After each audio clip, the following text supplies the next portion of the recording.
আজ থেকে দেশের সব গণপরিবহনে জিপিএস ডিভাইস সংযুক্ত করা বাধ্যতামূলক করেছে বাংলাদেশ সড়ক পরিবহন কর্তৃপক্ষ বিআরটিএ। শুধু ডিভাইস স্থাপন করলেই হবে না, এটি সার্বক্ষণিক সচল রাখারও নির্দেশনা দেয়া হয়েছে। নতুন যানবাহনের রেজিস্ট্রেশন এবং ফিটনেস সনদ নবায়নের সময় জিপিএস সংযুক্ত অবস্থায় গাড়ি নিয়ে আসতে হবে বলে জানিয়েছে বিআরটিএ। সংস্থাটি জানিয়েছে, এজন্য জিপিএস ডিভাইস স্থাপন করা হয়েছে কিনা তা যাচাইয়ের ব্যবস্থাও রাখা হয়েছে।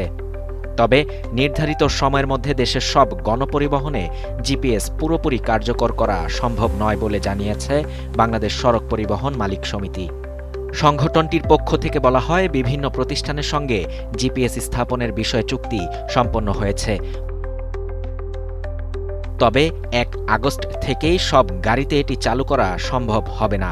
পুরো প্রক্রিয়া সম্পন্ন করতে আরও কিছু সময় লাগবে। তবে বিশেষজ্ঞদের মতে শুধু জিপিএস সংযোজন করলেই কাঙ্ক্ষিত পরিবর্তন আসবে না। প্রযুক্তির কার্যকর ব্যবহার নিশ্চিত করতে নিয়মিত তদারকি, কেন্দ্রীয়ভাবে তথ্য পর্যবেক্ষণ, আইন প্রয়োগ এবং সংশ্লিষ্ট প্রতিষ্ঠানগুলোর স্বচ্ছতা ও জবাবদিহিতা নিশ্চিত করতে হবে।